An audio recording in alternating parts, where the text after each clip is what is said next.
Hello दोस्तों, नमस्कार। स्वागत है हमारे YouTube channel Holi study point में। दोस्तों, आज की इस वीडियो के माध्यम से हम देखेंगे जूनियर हाई स्कूल प्रधानाध्यापक एवं सहायक अध्यापक के लिए प्रैक्टिस सेट 1, जो कि जीएस का पोर्शन है, जिसमें आप देखेंगे 50 क्वेश्चन। फटाफट 50 क्वेश्चन को सॉल्व किया जाएगा।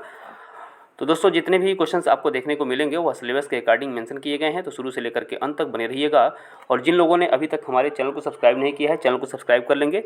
आपको जो है हमारे चैनल के द्वारा जो है जीएस पोर्शन के टोटल 20 प्रैक्टिस सेट प्रोवाइड किए जाएंगे, जो कि बहुत ही महत्वपूर्ण क्वेश्चंस आपको देखने को मिलेंगे, जो कि एग्जाम के पॉइंट ऑफ व्यू से भी महत्वपूर्ण होंगे। तो आइए सेशन को स्टार्ट करते हैं। देखते हैं पहला प्रश्न आपके सामने क्या है। तो देखिए दोस्तों, महाभारत मूलतः किस रूप में जानी जाती थी? तो आप विकल्प देख पा रहे हैं। तो इसका सही उत्तर क्या होगा? डी। विकल्प जो है डी इसका सही उत्तर हो जाएगा, जय संहिता। महाभारत मूलतः जो है जय संहिता के रूप में जानी जाती थी। नेक्स्ट क्वेश्चन है कि उत्तर प्रदेश में बौद्ध एवं जैनियों वालों की प्रसिद्ध तीर्थस्थली कौन सी है? तो आप विकल्प देख रहे हैं। तो इसका सही उत्तर है विकल्प आपका डी, कौशाम्बी। कौशाम्बी जो है उत्तर प्रदेश का एक बहुत ही महत्वपूर्ण और प्रसिद्ध जिला है, और वहाँ पे बौद्ध एवं जैनियों दोनों के लिए जो प्रसिद्ध तीर्थस्थली है, वहाँ की बहुत ही फेमस तीर्थस्थली है, तो वह स्थित है कौशाम्बी में। नेक्स्ट क्वेश्चन देखेंगे, कृष्णदेव राय के दरबार में अष्टदिग्गज कौन थे? तो पूछा जा रहा है अष्टदिग्गज कौन थे। तो आप विकल्प देख रहे हैं। इसका सही उत्तर क्या होगा? बी, 8 तेलुगु कवि थे जो कि कृष्णदेव राय के दरबार में रहते थे और उन्हें अष्टदिग्गज के नाम से जाना जाता था। नेक्स्ट क्वेश्चन है कि निम्न में से किसने निकास के सिद्धांत का प्रतिपादन किया था? इसका सही उत्तर हो जाएगा विकल्प ए, दादा भाई नौरोजी ने जो है निकास के सिद्धांत का प्रतिपादन किया था।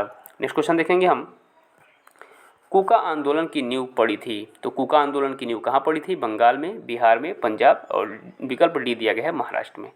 तो दोस्तों, इसका सही उत्तर हो जाएगा पंजाब में जो है कूका आंदोलन की नींव पड़ी थी। नेक्स्ट क्वेश्चन है, किसने कहा था? तो यहाँ पे कथन दिया गया है कि दरो दीवार पे हसरत की नज़र करते हैं, खुश रहो अहले वतन हम तो सफ़र करते हैं। तो ये कथन जो दिया गया है वह बहुत ही महत्वपूर्ण कथन है। तो इसका सही उत्तर क्या हो जाएगा? विकल्प आपका डी, वाजिद अली शाह ने इस कथन को कहा था। नेक्स्ट क्वेश्चन देखेंगे। नेक्स्ट क्वेश्चन है कि 1915-16 में 2 होम रूल लीग प्रारंभ की गई थी, किसके नेतृत्व में? विकल्प आप देख पा रहे हैं, सब में तिलक दिया गया है और यहाँ पे जो दूसरा दिया गया है उसको बदला गया है, तो आप देख पा रहे हैं। तो इसका सही उत्तर है विकल्प ए, 1915-16 में जो है 2 होम रूल लीग प्रारंभ किया गया था और उसके नेतृत्व किया था बाल गंगाधर तिलक एवं एनी बेसेंट ने। इसका सही उत्तर हो जाएगा विकल्प ए। नेक्स्ट क्वेश्चन देखेंगे। नेक्स्ट क्वेश्चन है कि भारत के प्रथम एवं अंतिम गवर्नर जनरल कौन थे? तो इसका सही उत्तर क्या होगा? विकल्प आपका सी राजगोपालचारी। चक्रवर्ती राजगोपालचारी जो थे भारत के प्रथम एवं अंतिम भारतीय गवर्नर जनरल थे। नेक्स्ट क्वेश्चन है कि भारतीय संविधान की उद्देशिका में संशोधन किया गया था, तो कितने संशोधन हुए थे? तो इसका सही उत्तर हो जाएगा 42वें संशोधन द्वारा। विकल्प आपका सी सही उत्तर हो जाएगा। दोस्तों, 42वें संविधान संशोधन के द्वारा जो है उद्देशिका में संशोधन किया गया था। नेक्स्ट क्वेश्चन देखेंगे हम लोग, निम्नांकित में से कौन भारतीय गणतंत्र का प्रमुख है? राष्ट्रपति, भारत का प्रधानमंत्री, मंत्रिमंडल, और डी दिया गया है राजनीतिक प्रमुख मंत्रिपरिषद सहित। इसका सही उत्तर क्या हो जाएगा?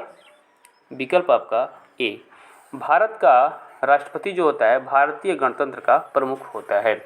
नेक्स्ट क्वेश्चन है कि भारत में न्यायिक सक्रियता संबंधित है किससे?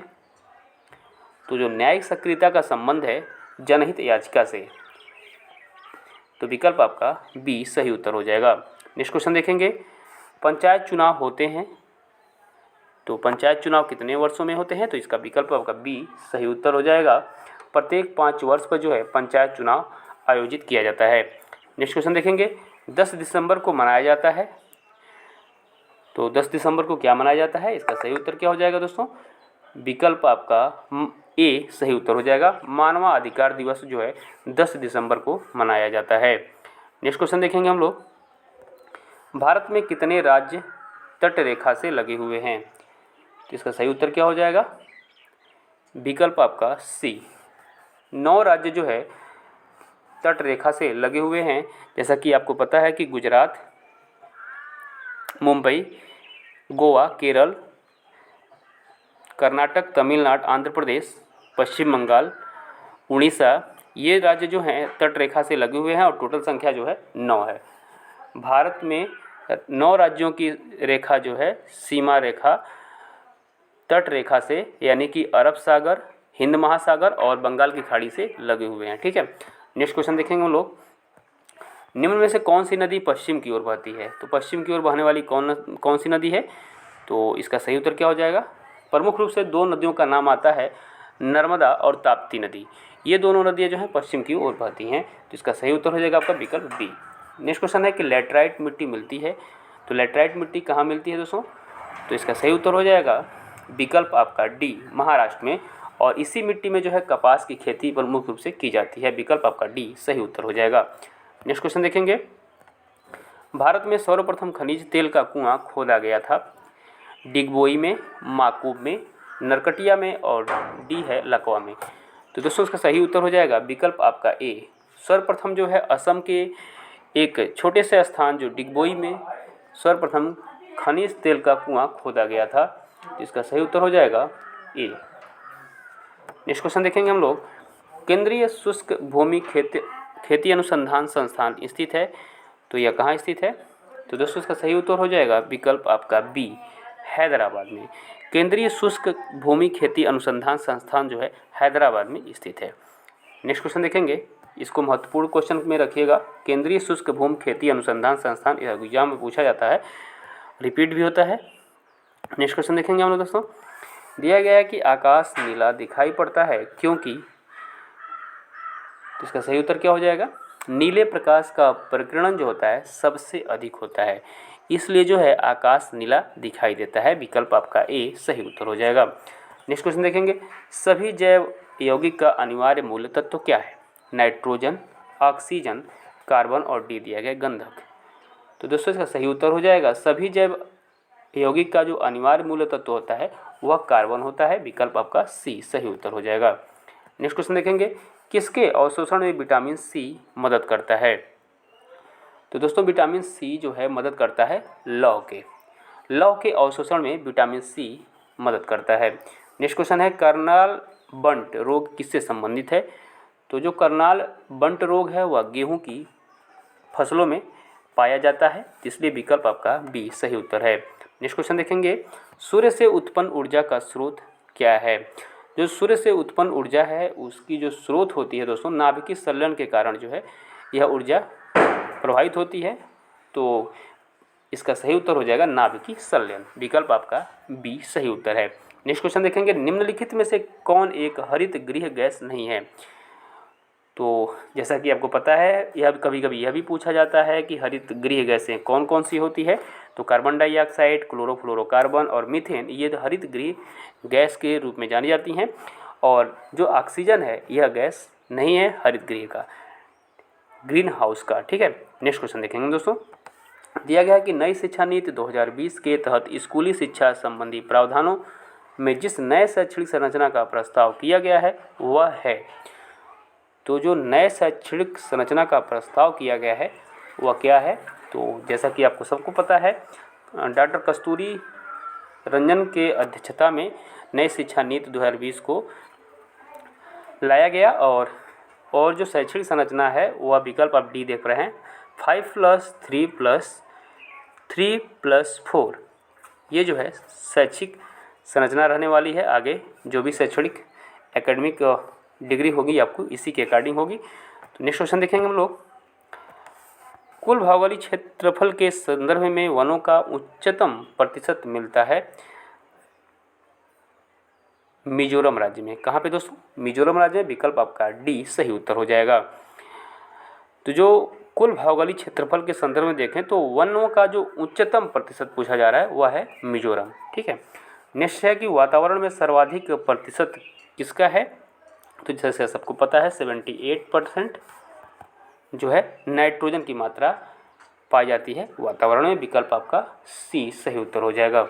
नेक्स्ट क्वेश्चन देखेंगे हम लोग। निम्न में से किस एक का संबंध पर्यावरणीय सुरक्षा से नहीं है? तो इसका सही उत्तर क्या हो जाएगा? विकल्प आपका बी, गरीबी कम करना जो है पर्यावरणीय सुरक्षा से संबंधित नहीं है, जबकि धारणीय विकास, वातानुकूलन, कागज के थैलों का प्रयोग यह जो है पर्यावरण सुरक्षा से संबंधित हैं। नेक्स्ट क्वेश्चन देखेंगे, विकास के मानवीय पक्ष पर निम्नलिखित में से किस एक ने सबसे पहले ध्यान केंद्रित किया? तो इसका सही उत्तर क्या हो जाएगा? विकल्प ए, संयुक्त राष्ट्र विकास परिषद ने जो है सर्वप्रथम विकास के मानवीय पक्ष पर ध्यान को केंद्रित किया था। नेक्स्ट क्वेश्चन देखेंगे हम लोग, 2011 की जनगणना के अनुसार निम्न में से किस राज्य में अनुसूचित जनजातियों की संख्या सर्वाधिक है? आप विकल्प देख पा रहे हैं, ए आपका सही उत्तर हो जाएगा मध्य प्रदेश। 2011 की जनगणना के अनुसार जो है मध्य प्रदेश राज्य में अनुसूचित जनजातियों की संख्या जो है सर्वाधिक है। नेक्स्ट है कि 2011 की जनगणना के अनुसार भारत में जनगणना नगरों की कुल संख्या कितनी है?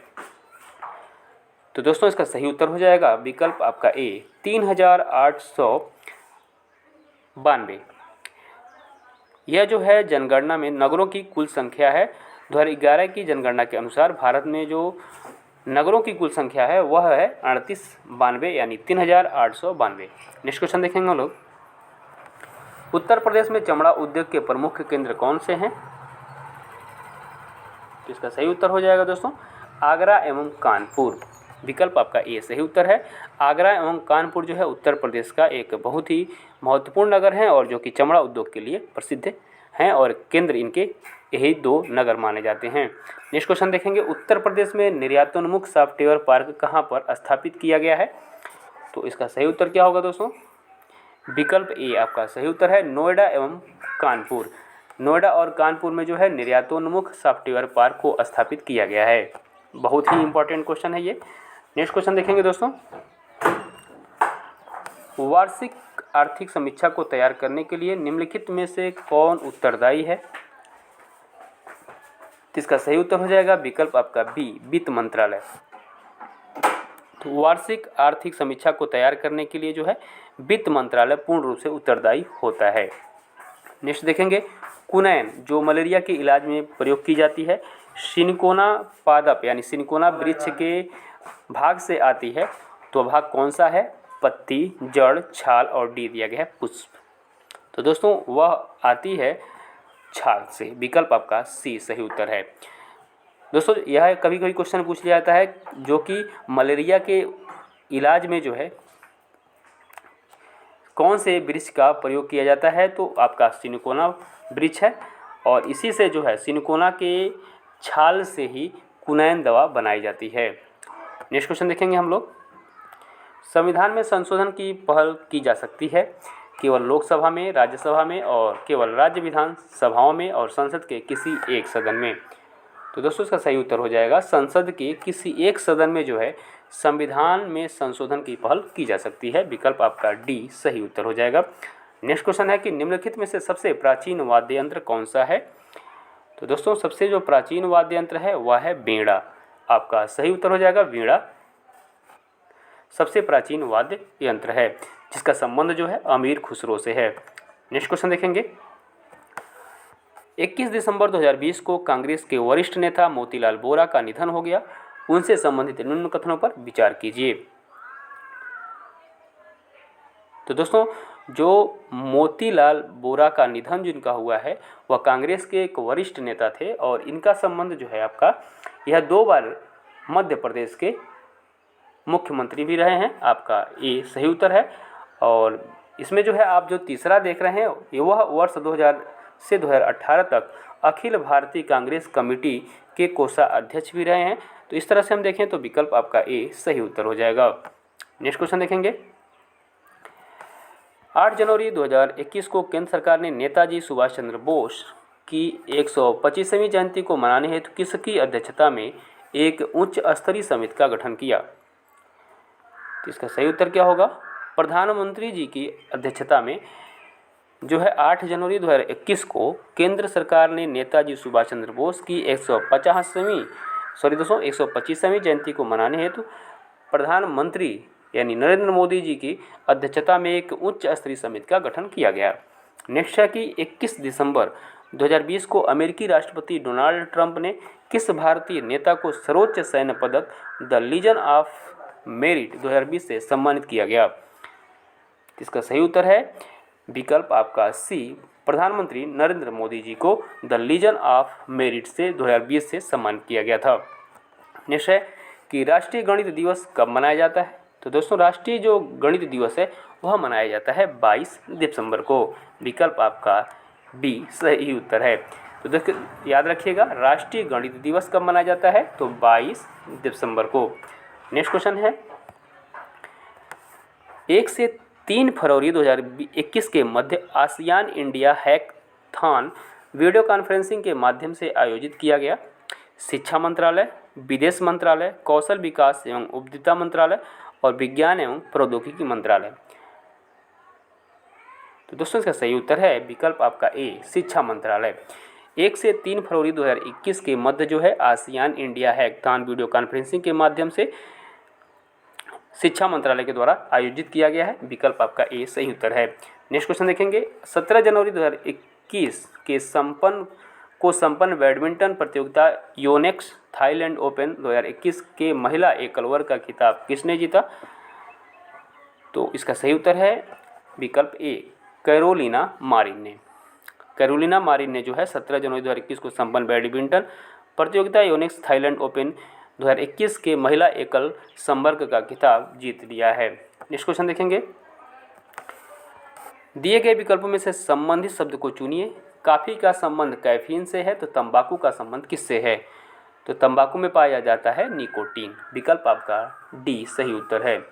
नेक्स्ट देखेंगे यदि चैंटेड को किसी कोड में ये लिखा जाता है जैसा कि JEXKQBA लिखा जाता है तो मेक उसी कोड में क्या लिखा जाएगा? तो पहले हम देखेंगे कि इनका फॉर्मेट क्या है। तो देखिए दोस्तों CHANTED चैंटेड।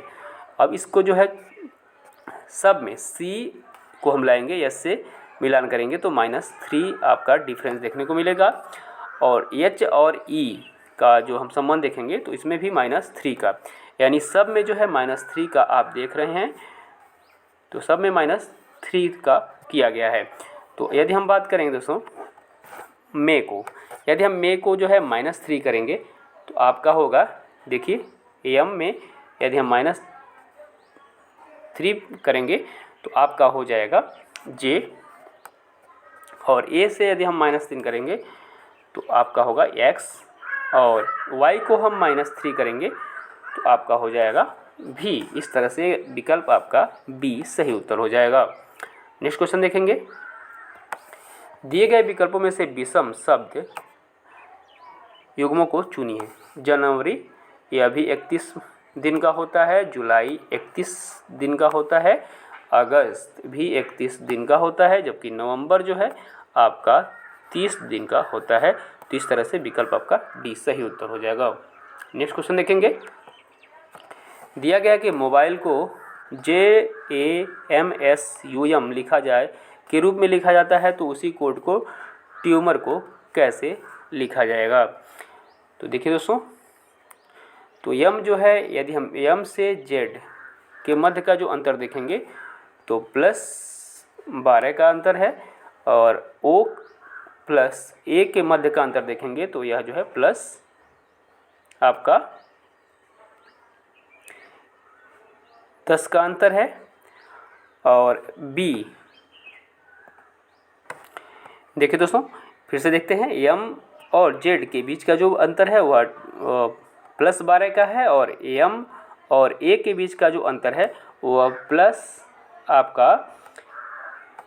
दोस्तों 13 का अंतर है और +12 का अंतर है और बी का जो एम के बीच का अंतर है वह +11 का है। यानी जो है जो सबके बीच का जो जितने भी यहाँ पे लेटर लिखे गए हैं उन सब के बीच जो है 13, 12, 11 और 10 और +9 का अंतर देखने को मिल रहा है। यदि हम बात करें ट्यूमर में जो लिखा गया है तो टी में जो है हम देखेंगे तो टी में यदि हम +13 करेंगे तो आपका +13 करेंगे टी का तो इसका सही उत्तर हो जाएगा जी आएगा।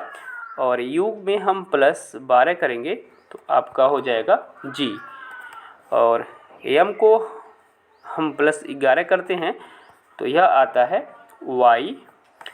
और आर को जो है +9 करेंगे दोस्तों 10 करेंगे तो यह इस तरह से हम देखेंगे दोस्तों तो आपका आंसर मिल जाएगा, विकल्प आपका बी सही उत्तर हो जाएगा।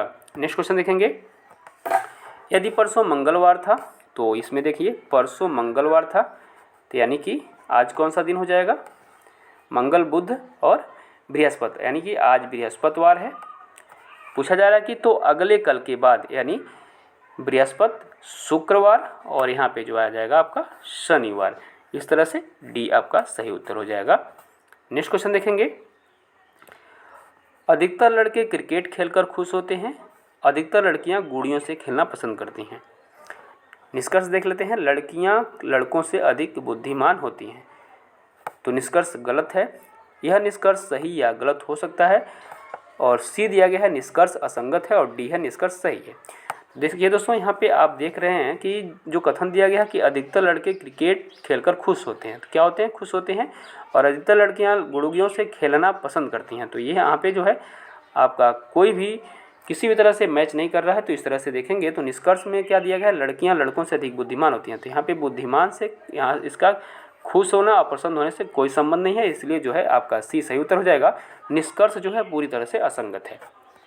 नेक्स्ट क्वेश्चन है कि लास्ट क्वेश्चन है, भारत का सबसे बड़ा हॉकी स्टेडियम कहाँ बनाया जा रहा है। तो दोस्तों जो भारत का सबसे बड़ा हॉकी स्टेडियम है वह बनाया जा रहा है राउरकेला में, जो कि उड़ीसा राज्य में स्थित है। याद रखेंगे, वेरी वेरी इंपॉर्टेंट क्वेश्चन है ये। तो दोस्तों हमने देखा 50 क्वेश्चंस फटाफट में 50 क्वेश्चन हमने आपको सॉल्व करके, और आपने कमेंट करके भी बताइएगा कि कितने क्वेश्चंस आपके सही हुए हैं। मिलते हैं नेक्स्ट प्रैक्टिस सेट में, तब तक के लिए नमस्कार, जय हिंद दोस्तों।